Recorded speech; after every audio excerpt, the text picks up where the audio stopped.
This video is really gonna be about how music theory is just like spelling, and simplifying it so that any producer can take this knowledge and go ahead and start making the progressions like the producers and the genres that they want to. I think I'm good at making melodies now because when I'm in Ableton and I want to lay down a melody, I know what I want to hear next. I know the sound, and because I've had enough experience making it before, I can quickly get to the sound that I'm looking for by placing the notes. And even if the first time I place the note it's not the correct one, I'm kind of in the general area of where it should be and I move it around.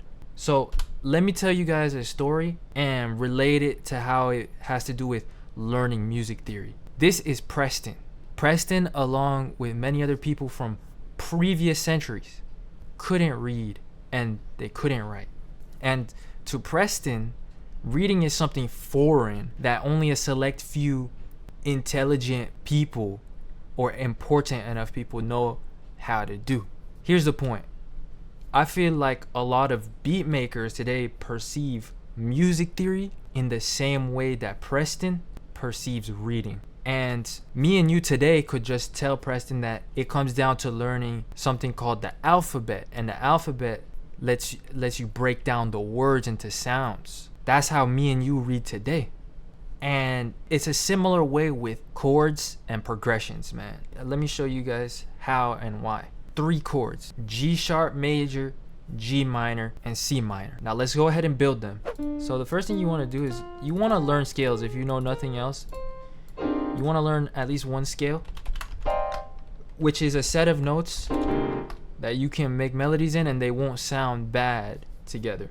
And the scale of C minor looks like this, and once you know the 7 notes, you can like transpose them up and down the octave. But that's not the topic of today's video. Let's build the G sharp minor chord, major, G sharp major. Sounds like that. Next we're going to build the G minor chord. Sounds like that. And then we're going to build C minor. Sounds like this. And together they sound like this.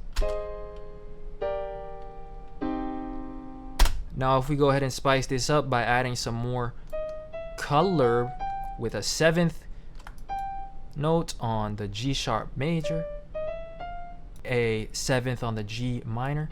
And don't let these chord names confuse you, because I'm gonna simplify it all, make it all make sense in a little bit. And last but not least, we're gonna add a 7th note and a 9th note on the C minor chord. And then we're gonna do a little bit of inverting, which is just taking chords, copying them, and moving them down and up the octaves. And we're gonna take this D sharp chord and we're gonna also invert it. We're gonna double it up. And now the progression sounds like this. Let's move it down an octave.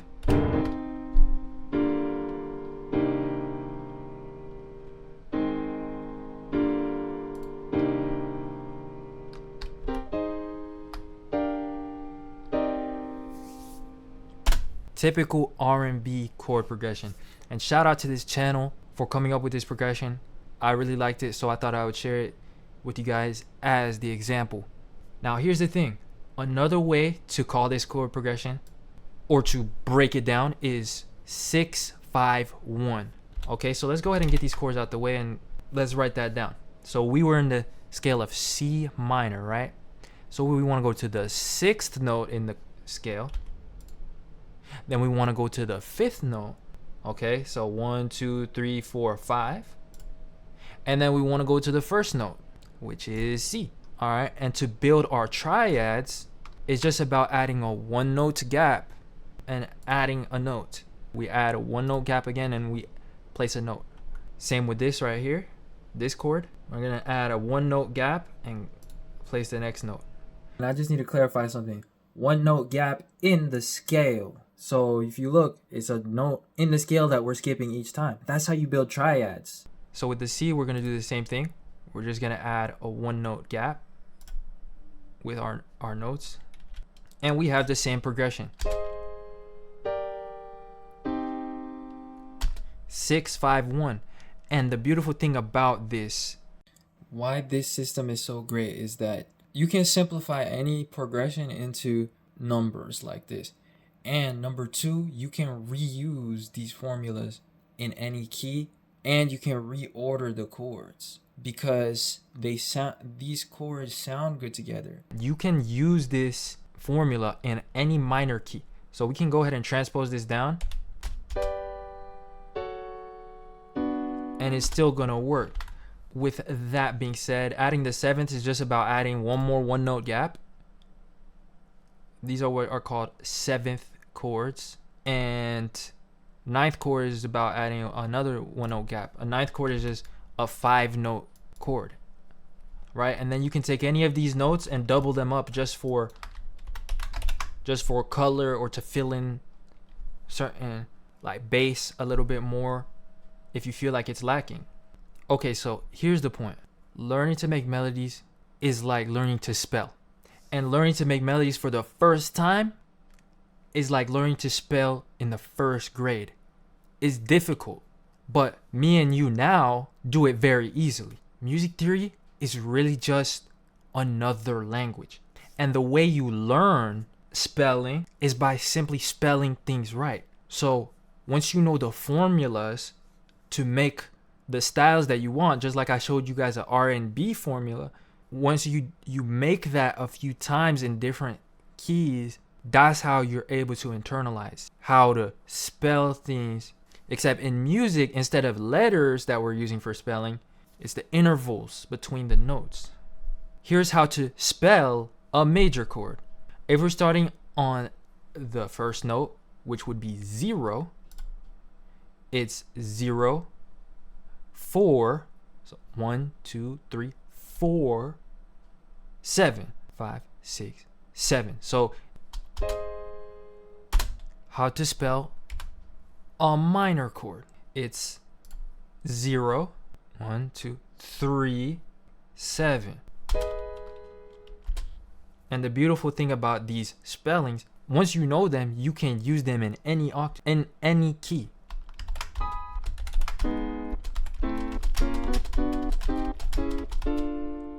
Music theory is really just counting. Here's the thing, there are a lot more types of chords than just major and minor, but there are way less amount of chords than there are words in the English language. And you know that language well enough if you're watching this video. Something I would have told myself starting out when it comes to melodies is to learn the intervals of the different chord types. Suspended chord, augmented chord, diminished, major, and minor. Those are the 5 key ones. And anything above 3, above a triad, is really just color. So 7th chords, 9th chords, and so on. You don't necessarily have to memorize those. All you need to do to know those is to put a 1-note interval in the scale. That's pretty much it. And there are 2 ways you can learn to spell in music, and I'm breaking it down to you guys right now. By ear, which is how I personally learned it, through trial and error, moving the notes until they sounded right. Or through formulas like what I just showed you.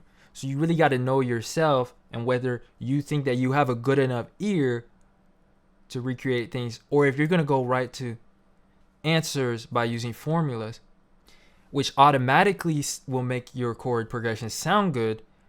And it takes a little bit of counting, but can you count? Yes or no? So I don't want to hear any complaining about having to count. Because if your melodies sound trash right now, this is going to be the way that's automatically going to get you to sound like the pros. It's just about finding the formula they used to make the chord progressions that you liked and using them in your music. Either way that you learn, it comes down to repeated use. That is what leads to the pattern recognition that I'm talking about, where me or your favorite producers seem to automatically know where the notes go next and click it. Even if they didn't learn through the formulas and they did it like I did through trial and error, which a lot of producers do, they started to recognize the patterns, the intervals between the notes that give the sound that is pleasant and that they want to hear next. And that's what I'm trying to teach you guys how to do. Anyway, we're going to break that down in a little bit. And this pattern recognition is what results to you being fluent in the language of music. So I'm editing the video, man. What I mean by that is obviously you can't speak music. The equivalent of that for music is playing the chords or like writing them in your DAW and making songs with them. And whenever you see a producer just naturally lay down a bunch of chords, whenever you see a beat maker just naturally lay down a bunch of notes and chords, and it just works, that's them being fluent in the language of music. Obviously, it's not spoken.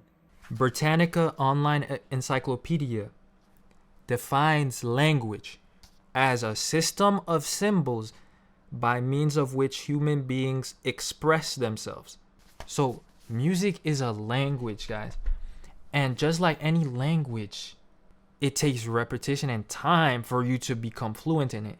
That's why music theory has been such a mystery to you, and you just didn't understand what you're missing that makes your melodies not sound like pros and how they do it so easily. Why is it that a native speaker that didn't take college courses for Spanish can speak better than some Americans that did? Well, it's because there are two ways to learn a language. By ear, trial and error, just like you did when you were a baby and you learned your native language, or through formulas. But either way, fluency comes down to repetition. So let's watch this clip of Mera making melodies real quick. Part of Mera's video making a beat because of how fast he was making that melody. Alright, so right off the bat, it's already sounding good. He's in the key of F sharp minor, and this interval right here is called a fifth. That's why it sounds good. It's not just random. And then A is the minor third, okay, for F sharp. So really what he just built right there is a minor chord, but it's inverted. You see, that's the code that we were just spelled out earlier. That's the ninth. So he made a minor chord add 9, which is just color. He basically added anything above a seventh I consider like color. But you just gotta know the basic triads. Don't confuse yourself. It's just color. You can ignore it and just add it when it feels good.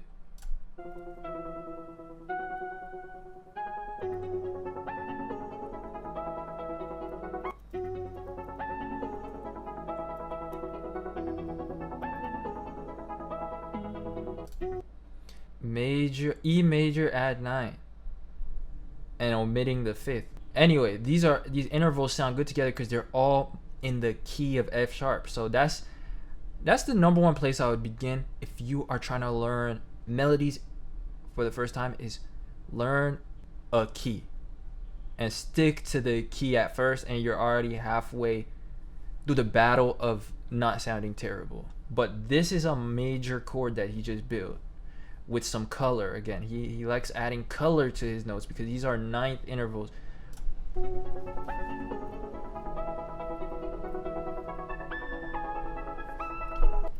And you see how fast he just finished that melody. And that's it, man. That's being fluent. Can you count? Yes or no? Because if you don't have any experience and pattern recognition already built in from experience, the codes are going to be the quickest way to instantly get good sounding results like the people you want to sound like. You just got to find their formulas, for the chord progressions they use. So that is how I'm good at making melodies now in a nutshell. It's through repetition, and you can speed up the process by going right to the formulas and using those over and over again, and you will start to recognize those intervals that we were talking about, and also the numbers of chords in a scale to use. I want to read this to end off the video. In this video, we've broken down that harmony is a language, debunked the mystery behind music theory, and what it is that you're missing as a beginner that makes your melody sound off compared to someone like Mera, whose melodies are fire and is spending a quarter of the time on them. We've revealed that there is no shortcut to becoming good at making melodies, just like there would be no shortcut to speaking Spanish fluently if you never did so in your life. The only way to get better in music is listening to good music and figuring out the chord patterns they're using. But what if I told you there was one way that I've used to take my melodies to the level they're at now and go directly to making the styles and complexity of chords that I wanted to? Please leave a like on this video, comment a piano emoji if you made it this far, and subscribe, because that is the topic of my next presentation on music theory. So I appreciate you guys watching. I hope this was helpful. And we broke down why music theory is really just spelling, and that is a language. So be patient on yourself and stick to it, because it's the repetition and time that gets you to the fluency stage, which is the stage every beginning producer wants to be at melodically.